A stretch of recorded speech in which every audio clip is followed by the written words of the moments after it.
দালাল চক্রের ফাঁদে পড়ে অবৈধভাবে সীমান্ত পার হয়ে ভারতে চিকিৎসা নিতে যাওয়া গোপালগঞ্জের এক মধ্যবয়সী নারী গণধর্ষণের শিকার হয়েছে।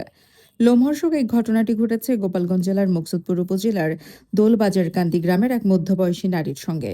ভুক্তভোগী ওই নারী নিজের চিকিৎসার উদ্দেশ্যে বৈধ উপায়ে ভিসা না পেয়ে মুকসুদপুর উপজেলার মহাটালী গ্রামের নারায়ণ পোদ্দার নামে এক দালালের মাধ্যমে 20,000 টাকার যুক্তিতে ভারতে যেতে সম্মত হয় এবং তার সাথে সীমান্ত এলাকায় এক ঘাট মালিকের বাড়িতে পৌঁছায়। সেখানেই ঘটে বিপত্তি।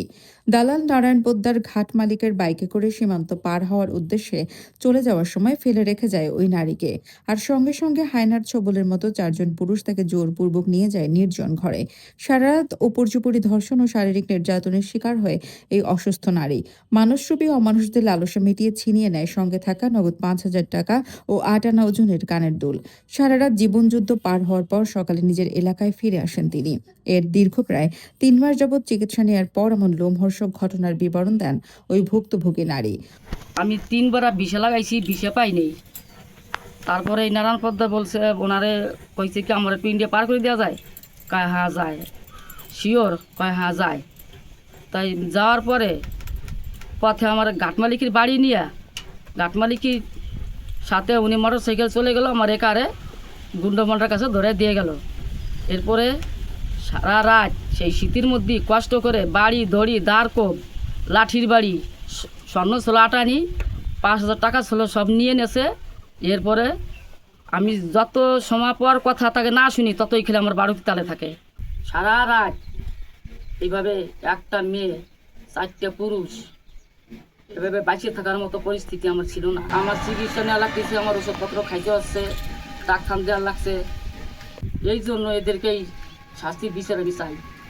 আমার যেটা ক্ষতি হয়েছে, যে নির্যাতনের ক্ষতি ওরা তো হয়েছেই, আর আমার 5,000 টাকা ছিল, 8 আনি স্বর্ণ ছিল, এটাই চাই আমি। আর নির্যাতনের বিচার চাই। অসহায় ওই নারীর দেওয়া তথ্যমতে অনুসন্ধানে নামে কাশিয়ানী রিপোর্টার্স ফোরাম টিম। ঘটনার সত্যতা যাচাই করতে কাশিয়ানী উপজেলার রাহুথর বাজারে নারায়ণ পোদ্দারের কাপড়ের দোকানে গিয়ে ঘটনা জানতে চাইলে ঘটে রহস্যজনক ঘটনা। ব্যবসায়ী নারায়ণ পোদ্দার ওই নারীকে চিনে না বলে সাফ জানিয়ে দেন, ওনার সাথে আমার কোনো কালেকশন বা ওনার আমি চিনি না। পক্ষান্তরে ওই ভুক্তভোগী নারীকে করা হয় মুখোমুখি। শুরু হয় বাক বিতণ্ডা। স্বীকার করা যাবে না এমন প্রতিজ্ঞাবদ্ধ নারায়ণ পোদ্দার। আমি তো সত্যিকারী, আমি বলতে পারি, আমি তো সত্যিবাদী। আমার কি তুমি এই যে কাজটা করলে এটা কি করে করলে? তুমি এই বানোয়াট মিথ্যে কথা কেন ভাবলে না? শুরু হলো প্রমাণ নেওয়ার পালা। এক পর্যায়ে মোবাইলে কল দেখতেই বেরিয়ে এলো চেনা অচেনার গল্প। সত্যতা মিলল ওই সময়কার কথোপকথনের চিহ্ন। এই যে কল ডিউরেশন আপনার সাথে আগে পরে কথা হয়েছে নাকি? জান দিব বললে একটু আগে পরে কথা হয়েছে, কোনো ডায়াল আছে কিনা দেখুন। সেটাই তো দেখবো। আগে পরে ইয়ে হয়েছে তো কত তারিখ? ফেব্রুয়ারিতে কথা হয়েছে। জানুয়ারিতে হয়েছে, ফেব্রুয়ারিতে হয়েছে। জানুয়ারিতে হয়েছে, ফেব্রুয়ারিতে হয়েছে। আপনার মোবাইলে ডিভাইসে বলছে আপনি দুই বেরিয়েছে তো মাস উল্লেখ করা রয়েছে। সারা বছর ডাটা লোক আপনি তো চিনেনই না, আর সেই লোকের সাথে আপনার ফোনে কথা হয়েছে, ডায়ালে থাকবে। এটাই তো এখন একটা বিষয় থাকলো না। এই সময় স্থানীয় দায়িত্বশীলরা পরস্পর আত্মীয় হওয়ার কারণে সামাজিকভাবে আপোষ করার শর্ত জুড়ে দেন। যে দায়িত্ব সেই কাজ 2 দিন পরে মহাটলী গ্রামের পরেশ বাগচির বাড়িতে গণ্যমান্য ব্যক্তিবর্গ নিয়ে বসে দুপক্ষের আলোচনা। এমন মুহূর্তে ঘটনাস্থলে পৌঁছায় কাশিয়ানী রিপোর্টার্স ফোরাম অনুসন্ধানী টিম। আর তেলে বেগুনে জ্বলে ওঠে নারায়ণ পোদ্দার। তড়িঘড়ি করে দ্রুত পালিয়ে যান সেখান থেকে হতাশ গণ্যমান্য সালিশগণ। এতে ক্ষোভ প্রকাশ করেছেন উভয় পক্ষের সম্মানিত জনপ্রতিনিধি, শিক্ষক ও সামাজিক প্রায় 20 জন ব্যক্তিবর্গ। তারা ক্ষোভ প্রকাশ করে বলেন, মাঝের দা গেল ছিল ভালোভাবে, তখন আমরা জানতে পারলাম তোমার বাড়িতে যে মাঝের দা ভালোভাবে গেছে। তখন শিখে করলাম কিছু শিখিয়া তুমি এই জায়গায় যোগাযোগ করিয়া জাতীয় রয়েছে। এই যোগাযোগে ওই যে তোমাকে ধরাইয়ে তারপর যোগাযোগ করাইছি নারায়ণ।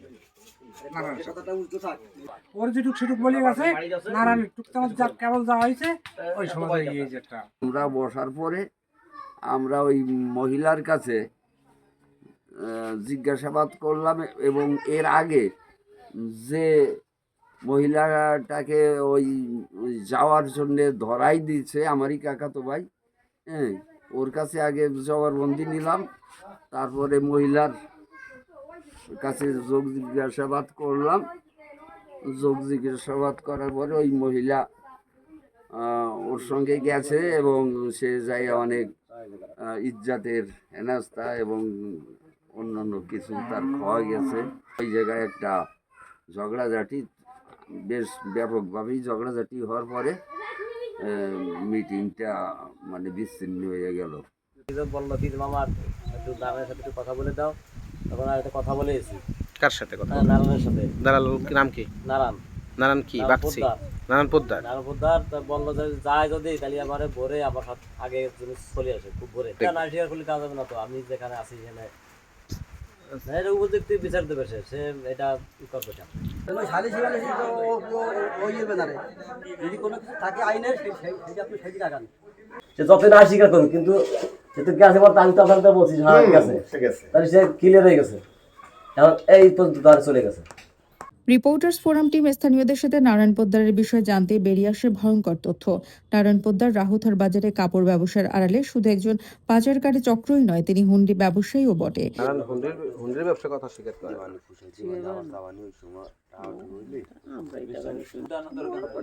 টাকা 10 লাখ 15 লাখ দিয়ে দেয়, যাইয়ে বাড়ি পৌঁছে দেয়। এইখান থেকে ফোন দিলে ওই দেশে যে মালিকের টাকা, মালিকের বাড়ি পর্যন্ত দিয়ে। এবং প্রায় বেআইনিভাবে সীমান্ত পার হয়ে ভারতে যাওয়া আসা করে বলে জানা গেছে। অবৈধভাবে ভারতে পাচার ও পাচারের নামে নারী হেনস্থা এবং সরকারি অর্থ ফাঁকি দিয়ে হুন্ডি ব্যবসায়ী নারায়ণ পোদ্দারের বিরুদ্ধে প্রশাসনের নিকট আইনানুগ ব্যবস্থা নেওয়ার দাবি জানিয়েছে ওই ভুক্তভোগী নারী সহ এলাকাবাসী। মিথ্যে কথাটা করছি, কয়দিন এই জগতে কয়দিন থাকবো? এটা কি তুমি বোঝো? কয়দিন কেন থাকবা? বুঝবো না? আমি তো সত্যি করি, কেন বুঝবো না আমি? এটা কি তুমি বোঝো? কয়দিন থাকবা? তাহলে কেমনে মিথ্যে কথা বলে ও? তুমি আমি তো সত্যি করি, আমি তুমি বলতে পারি, আমি তো সত্যিবাদী। আমার কি তুমি আমি মিথ্যে কথা বলি নাই। নিজের বাসায় এই যে এমদাই আছে যে আমি মিথ্যে কথা বলছি না, কিছু এমদাই কর। নিজের বদনাম নিজে ছড়াচ্ছ। আমার মিথ্যে কথা আমি আসেনি কি একটু? মিথ্যে কথা কিছু নি বলো, তুমি লোক আমি গেদিয়া বর্ডার দিকে গেছিলাম, গেদিয়া আচ্ছা, মানে ইন্ডিয়া গেদিয়া খাওয়া এই দেশে ওই জায়গার নামটা আমার যাই হোক আর কি। আমি একজনের সাথে কন্ট্যাক্ট করে আমি তখন ইন্ডিয়া যাইয়া ওখান থেকে পরে ওই সময় ঘাট মালিকের বাড়ির থেকে কিসে করে গেছিলেন? সিএনজি?